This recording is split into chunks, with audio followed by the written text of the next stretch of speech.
Good afternoon students. आज आपण या ठिकाणी गृहविज्ञान विषयाचा द्वितीय वर्ष म्हणजे BA सेकंड इयरचा पेपर नंबर 6 वस्त्रशास्त्र या अंतर्गत युनिट सेकंड जे आहे परिसज्जेच्या प्रक्रिया किंवा परिसज्जा हा युनिट आपण मागच्या एका तासापासून सुरुवात केलेला आहे. याच्यामध्ये यापूर्वी आपण परिसज्जा म्हणजे नेमकं काय आहे किंवा वस्त्रावरती तंतूवरती किंवा धाग्यावरती ह्या का कराव्या लागतात म्हणजे याचा उद्देश काय आहे आणि परिसज्जा म्हणजे नेमकं काय आहे या दोन गोष्टी आपण मागच्या तासिकेमध्ये समजून घेतल्या. त्याच्यानंतर आपण बघितलं होतं की परिसज्जेचे प्रकार कोणते कोणते आहेत. त्याच्यामध्ये स्थायी, अस्थायी, कमी कालावधीसाठी आणि दीर्घ कालावधीसाठी.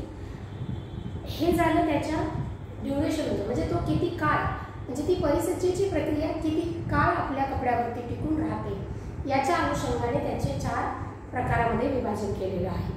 अभ्यासक्रमाच्या दृष्टिकोनातून आपल्याला जे महत्त्वाचं आहे ते 2 प्रकारे आपण परिसज्जेची प्रक्रिया बघणार आहोत. पहिलं म्हणजे मूलभूत परिसज्जा आणि दुसरं म्हणजे विशेष परिसज्जा, त्याला स्पेशल फिनिशेस असं म्हटलं जातं. तर आज आपण या ठिकाणी मूलभूत परिसज्जा ह्या कोणत्या कोणत्या आहेत आणि त्या कशासाठी केल्या जातात हे आधी मुळात बघून घेऊयात आणि मग त्याच्यानंतर एक एक प्रक्रिया जी आहे ती आपण बघत चालूया. तर पहिली प्रक्रिया जी आहे ती आहे मर्सरायझिंग.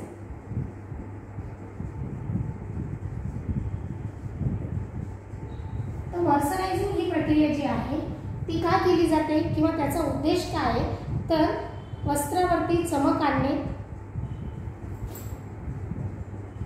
वस्त्रावर चमक, कापड आटू न देणे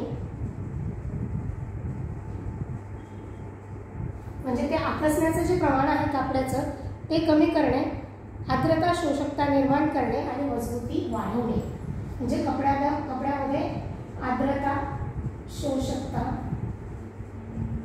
निर्माण करणे आणि मजबूती वाढवणे म्हणजे या 4 गोष्टीसाठी मर्सरायझिंग जी आहे ती वस्त्रावरती, तंतूवरती किंवा कापडांवरती ही परिसज्जेची प्रक्रिया केली जाते. जसे की वस्त्रावर चमक आणणे, कापड आटू न देणे, कपड्यामध्ये आर्द्रता शोषकता निर्माण करणे आणि कपड्याची मजबूती वाढवणे याच्यासाठी मर्सरायझिंग ही प्रक्रिया जी आहे परिसज्जेची प्रक्रिया जी आहे ती केली जाते. त्याच्यानंतर आहे 2 नंबरचं होरपळणे. होरपळण्याचा उद्देश काय आहे तर कापड जे आहे ते एकसारखे आणि त्याचं टेक्स्चर जे आहे ते नरम बनवणे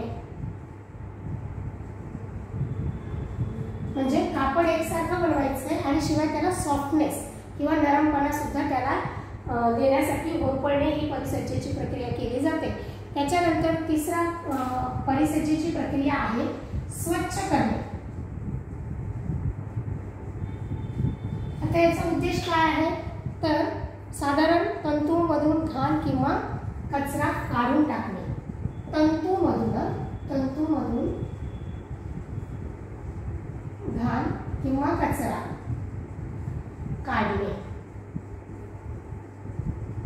त्याच्यासाठी वस्त्रावरती तंतूवरती स्वच्छ करण्याची परिसज्जेची प्रक्रिया जी आहे ती केली जाते.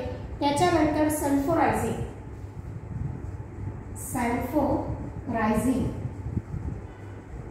आता या परिसज्जेच्या प्रक्रियेचा काय उद्देश आहे किंवा कशासाठी सल्फोरायझिंग केलं जातं तर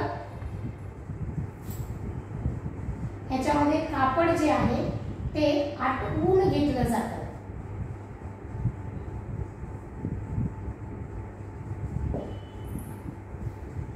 कपड्याला पुरेशा प्रमाणात आटवून घेण्यासाठी सल्फोरायझिंगची परिसज्जेची प्रक्रिया जी आहे ती कपड्यावरती केली जाते.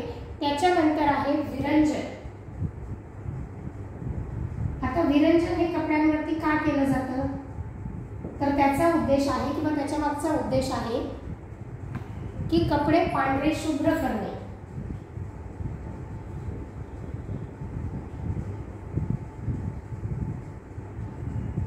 कपडे पांढरे शुभ्र करणे हा उद्देश आहे त्याच्या मागचा. 6वी परिसज्जेची प्रक्रिया आहे कॅलेंडरिंग। तर कॅलेंडरिंग या प्रक्रियेचा काय उद्देश आहे किंवा काय त्याच्यामधनं आपल्याला साध्य होतं, तर इस्त्री करून कापड गुळगुळीत या ठिकाणी बनवलं जातं। म्हणजे कॅलेंडरिंग मध्ये कपड्याची इस्त्री करून कपड्याचं पोत जे आहे ते गुळगुळीत केलं जातं।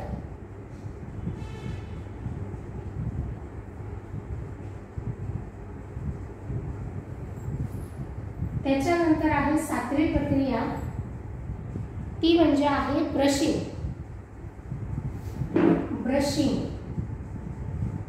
आता ब्रशिंगचा उपयोग काय होतो, कापडाला ब्रशने स्वच्छ करणे।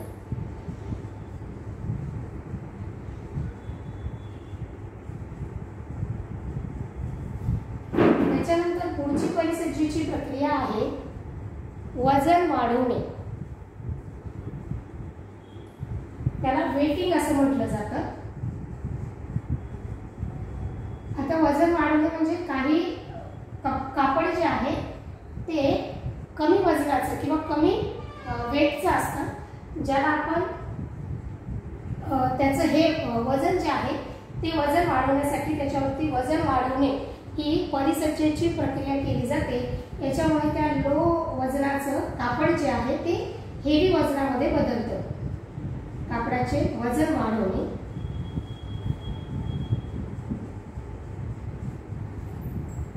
त्याच्यानंतर 9वी परिसज्जेची प्रक्रिया आहे निर्गोंदीकरण।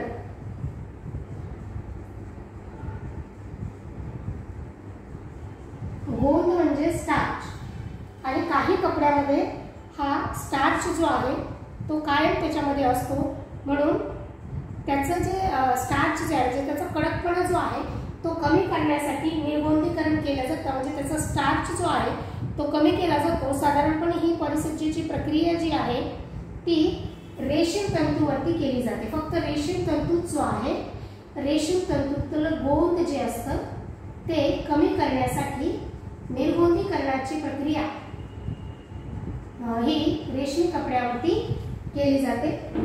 त्याच्यानंतर 10 नंबरचा परिसज्जा आहे खळ देणे, म्हणजे की ज्या कापडाचं पोत जे आहे ते असं थोडंसं लूज किंवा सैल असतं, अशा कपड्यांना खळ देऊन त्याला कडक स्वरूप देण्याचं काम जे आहे ते खळ देणे या प्रक्रियेमुळे, ज्याला स्टार्चिंग असं म्हटलं जातं, या परिसज्जेच्या प्रक्रियेमुळे कपड्यांना खळ देऊन कापडाला कडकपणा निर्माण केला जातो।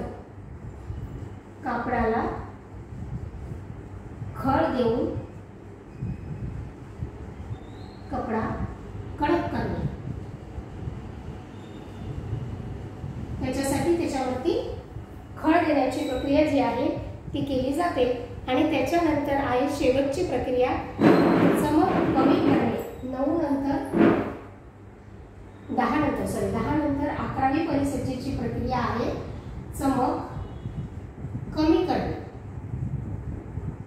आता ह्या परिसज्जेच्या प्रक्रियेचा म्हणजे हे परिसज्जेचं नाव आहे की चमक कमी करणे, तर याचा उद्देश काय आहे, तर कपड्यांमधील चमक जी आपल्या डोळ्याला सलते किंवा खुपल्यासारखी होते ती चमक जी आहे ती कमी करण्यासाठी या परिसज्जेच्या प्रक्रियेचा वापर जो आहे तो केला जातो। कपड्यामधील चमक कमी करण्यासाठी किंवा करणे, ज्याच्यामुळे ह्या परिसज्जेचा वापर केला जातो। आणि जो एक्स्ट्रा शाईन जी असते किंवा जास्तीचं जे चमक त्या वस्त्रावरती असते ती चमक त्या ठिकाणी कमी केली जाते, की जेणेकरून ग्राहकाला स्वीकृती मिळण्यासाठी किंवा ग्राहकाला हे कापड खरेदी करण्यासाठी इच्छा होईल किंवा त्याला ती गोष्ट त्या ठिकाणी आवडेल, म्हणून या ठिकाणी अशा पद्धतीने ह्या